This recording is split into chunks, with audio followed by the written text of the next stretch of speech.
Hello guys வணக்கம். So இன்றைக்கி ஒரு இன்ட்ரெஸ்டிங்கான விளாக் பார்க்கலாம். ஸோ இந்த இடத்த நல்லா பார்த்துக்கோங்க. நாங்கள் எங்கே இந்த கோவிலுக்கு போகிறோன்னா மோஸ்ட் ஆஃப் டைம் இந்த இடத்துல வந்து நாங்கள் கற்பூரம் ஏற்றி சாமி கும்பிட்டுட்டு எங்களை பத்திரமா எடுத்துகிட்டு போயிட்டு சாமி கும்பிட்டுட்டு திரும்பி பத்திரமா எடுத்துகிட்டு வந்து வீட்டில் விடணும் அப்படின்ட்டு இந்த சாமிகிட்ட வேண்டிட்டு தான் நாங்கள் வந்து போவோம். அதே மாதிரி தான் இந்த ஊரில் இருக்கக்கூடிய மோஸ்ட் ஆஃப் பீப்புள் எங்கே போனாலும் இந்த கோவில் வந்து சாமி கும்பிட்டுட்டு தான் அவங்க குலதெய்வம் கோவிலுக்கு போவாங்க. அது ஏன்னு தெரியாது, பட் ஆனால் போகிறாங்க. நாங்கள் இன்றைக்கி உங்கள் எல்லோரையும் நான் கொஞ்சம் இன்ட்ரெஸ்டிங்கான பிளேஸ்க்கு கூட்டு போகிறோம். ஸோ இந்த கோவில் வந்து நாங்கள் சின்ன வயசுலேருந்து போயிட்டுருக்கோம், ஸ்டில் இன்னுமே போயிட்டு தான் இருக்கோம். இது வந்து சாப்பிடலாமா பிச்சு எல்லோரும் வீட்டில் சாப்பிடுவோம், நிலை கொஞ்சம் சாப்பிடல. அது பார்த்து கொஞ்சம் ஃபுட்டு கொடுக்கலாம். ஸோ நாங்கள் மார்னிங் வந்து இட்லி தான். ஸோ இட்லி வச்சுட்டேன், அவர் சாப்பிட மாட்டாராம். நித்வின், உனக்கு ரோஜா பிடிக்குமா கோபிகா பிடிக்குமா? இந்த கோவில் எங்கே லொக்கேட் ஆகியிருக்குன்னு பார்த்தீங்கன்னா செங்கம் அந்த சைடில் தான் இந்த கோவில் வந்து லொக்கேட் ஆகியிருக்கு. இந்த கோவில் வந்து எங்களுக்கு வந்து ரொம்ப ஸ்பெஷல். ஏன்னா நாங்கள் வந்து சின்ன வயசுலேருந்து இந்த கோவிலில் தான் நாங்கள் போயிருக்கோம். இந்த கோவிலில் தான் மொட்டை அடித்ததுலேருந்து காது குத்துனதுலேருந்து குழந்தையிலேருந்து ஸ்டில் இன்றைக்குமே நாங்கள் அந்த கோவிலுக்கு போயிட்டு தான் இருக்கிறோம். அதனால் கொஞ்சம் ஸ்பெஷல் தானே. இந்த கோவிலில் நிறைய மெமரபுளான மூமெண்ட்ஸ் இருக்குது. எங்கள் தாத்தா பாட்டியெல்லாம் நிறைய கதைகள் சொல்லுவாங்க. இந்த கோவிலில் நிறைய கதைகள்லாம் வந்து இருக்குது அப்படின்னு சொல்லுவாங்க. இவங்க வந்து எங்கள் தாத்தா பாட்டியெல்லாம் எப்படி போவாங்கன்னா மாட்டு வண்டியில் எல்லோரும் வந்து நைட்டு ஒரு 1 கிளம்புவாங்களாம். அதாவது மார்னிங். ஸோ மார்னிங் தான் 1 AM அது மாதிரி கிளம்புவாங்களாம். கிளம்பி எல்லோரும் மாட்டு வண்டியில் போவாங்களாம். கேட்டேன், அப்போ அங்கே வந்து லைட்ஸ்லாம் இருக்கிறதுலேயே அந்த லைட்ஸ்க்கெலாம் என்ன பண்ணுவாங்கன்னா ராந்தல் வந்து மாட்டு வண்டியில் கட்டிக்கிட்டு எல்லோரும் வந்து போவாங்களாம். அப்படியே மொல்லமாக ஓட்டிகிட்டு அப்படியே போவாங்களாம். அப்போல்லாம் என்ன ஃபேன், அப்போல்லாம் என்ன ஏசி, அப்போல்லாம் என்ன காரு, டீ, காஃபி நடுவில் எதுவுமே கிடையாது. இவங்க போகிற இடம் ஃபுல்லாகவே வந்து காடு மாதிரி தான் இருக்கும். இந்த கோவிலுக்கு போகிற வழி ஃபுல்லாகவே காடு மாதிரி தான் இருக்கும். அதுவும் அப்போல்லாம் வந்து ரோடெலாம் எதுவுமே கிடையாது, கல் மேடு அப்படி தான் இருக்கும். இப்போயாவது எல்லா இடத்துலையும் ரோட்ஸ்லாம் போட்டு கொஞ்சம் நீட்டாக இருக்குது எல்லாமே. பட் அப்போல்லாம் அது மாதிரி கிடையவே கிடையாது, எல்லா இடம் கல் தான். நான் கேட்டேன், திடீர்னு பசிச்சா என்ன பண்ணுவீங்க அப்படின்னு கேட்டதுக்கு கூழ் எடுத்துகிட்டு போவாங்களாம். அது எந்த நேரமாக இருந்தாலும் அந்த கூழை ஒரு இடத்துல நிறுத்தி வண்டியை நிறுத்தி கூழ் கரைச்சி எல்லோரும் ஒரு கிளாஸோ ஒரு சொம்போ குடிச்சிட்டு தெம்பாக வண்டி ஓட்டுவாங்களாம். இந்த கோவிலுக்கு போனாங்கன்னா 3 நாள் 4 நாள் ஸ்டே பண்ணுவாங்களாம். இப்போல்லாம் நாங்கள் காலையில் போனால் ஜஸ்ட் ஒரு 2.5 hours தான். ஏன்னா நம்ம காரில் போகிறோம், ஸோ பஸ்ஸில் போகிறோமோ எதுலேயோ ஒன்று போயிட்டு உடனே வந்துடுவோம்.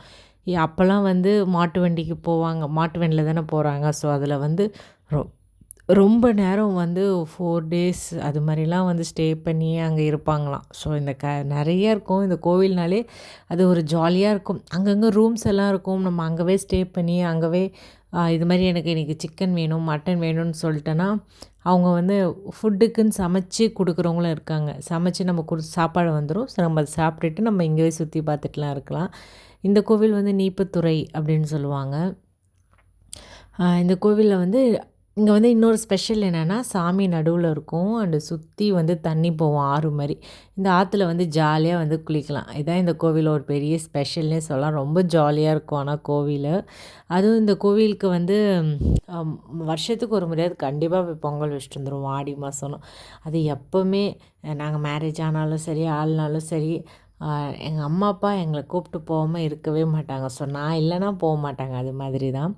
அண்ட் நித்துக்குட்டிக்கு வந்து நித்துக்குட்டி நிலன் நெக்ஸ்ட்டு மாலை போடுறோம் நிலனுக்கு அவர் வந்து போட்டுக்கவே மாட்டாராம். அவர் சுத்தமாக நடக்கவே மாட்டாராம் அப்படின்னாரு.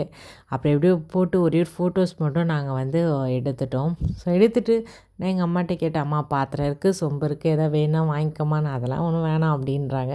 நான் ஒரு முறை என் ஃப்ரெண்டு கூட ஒருத்தவங்க கூட போனேன். அவங்க எந்த கோவிலுக்கு போனாலுமே ஒரு சொம்பு வாங்கிட்டு வருவாங்களா. அது ஏன் நீங்கள் வாங்கிட்டு வரீங்கன்னு கேட்டால் ஒரு ஞாபகம் அப்படின்னு சொன்னாங்க. பட் அவங்க நிறைய அவங்க வீட்டில் சொம்புடைய கலெக்ஷன்ஸ் தான் இருக்கும். ஸோ அதையும் நான் வந்து பார்த்தேன்.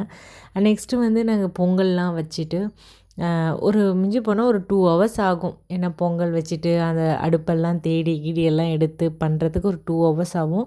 கோவில் வந்து கீழே இருக்கும். ஸோ நம்ம வந்து மேலே ஒரு பெருமாளுக்கு இருக்கார். பெருமாளை பார்த்துட்டு அப்புறமா டீ எல்லாம் சாப்பிட்டு நாங்கள் கிளம்பிட்டோம். இந்த கோவிலுக்கு வந்தா நாங்க சாப்பிட்டு போகாம இருக்கவே மாட்டோம். அது வந்து பழக்கம் வந்துடுச்சு. ஏன்னா கோவிலுக்குலாம் போனா மோஸ்ட்லி நம்ம சாப்பாடெல்லாம் கட்டி எடுத்துகிட்டு போவோம்.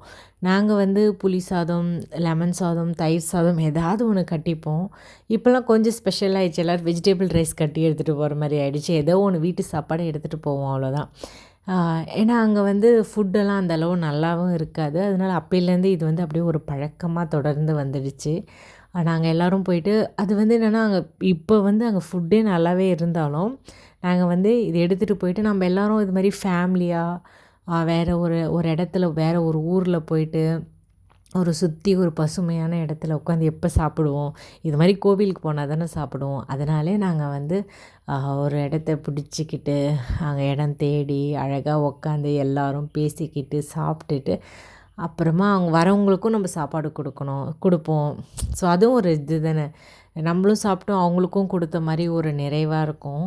அது மாரி இருக்கும். இந்த ஊர்ல இன்னொரு சின்ன டிஸ்அட்வான்டேஜ் என்னன்னு பார்த்தீங்கன்னா, ஊர்ல வந்து தண்ணி கிடைக்கிறது கஷ்டம். ஸோ ஏன்னா அங்கங்கலாம் தண்ணி இருக்காது. இந்த ஊர் எப்பவுமே வந்து கொஞ்சம் காஞ்சு போன மாரி தான் இருக்கும். பெரிய ஆறே இருந்தாலும், இந்த ஊர் கொஞ்சம் காஞ்சு போனதா இருக்கும். பசுமை இருக்காது. பட் இப்போ மழை பெஞ்சதுனால கொஞ்சம் பசுமையா இருக்குது. நாங்க எல்லாரும் வந்து நித்வின்லாம் வந்து புளி சாதம்லாம் சாப்பிடவே மாட்டான். பட் அங்கே போயிட்டு அவனுக்கு அந்த சுற்றி இருக்கக்கூடிய அந்த சர்க்கம்ஸ்டான்சஸ்லாம் பார்த்து எப்படி இருக்கோ தெரில. பட் அவன் ஆனால் சாப்பிட்டான். சாப்பிட்டுட்டு நாங்கள் எல்லாமே ரொம்ப என்ஜாய்டாக இருந்துட்டு வீட்டுக்கு போகும்போது ஒரு டீ ஒன்று சாப்பிடுவோம்.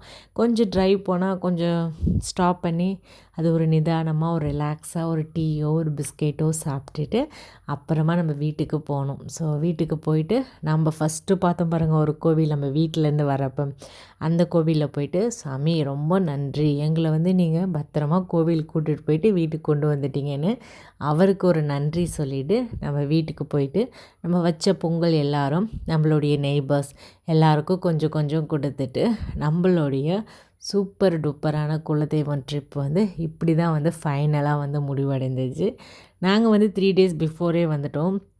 வந்து சாமியெல்லாம் கும்பிட்டுட்டு அண்ட் சண்டே வந்து நாங்கள் வந்து கிளம்பி அகெயின் பேக் டு பாண்டிச்சேரி வந்தாச்சு. வந்துட்டு நம்ம இங்கே இருக்கக்கூடிய மயிலம் கோவிலுக்கும் நம்ம பொங்கல் வைக்க போகிறோம். அதுவும் நெக்ஸ்ட் வீடியோவில் உங்களுக்கு நான் காட்டுறேன். டாட்டா பாய் பாய்.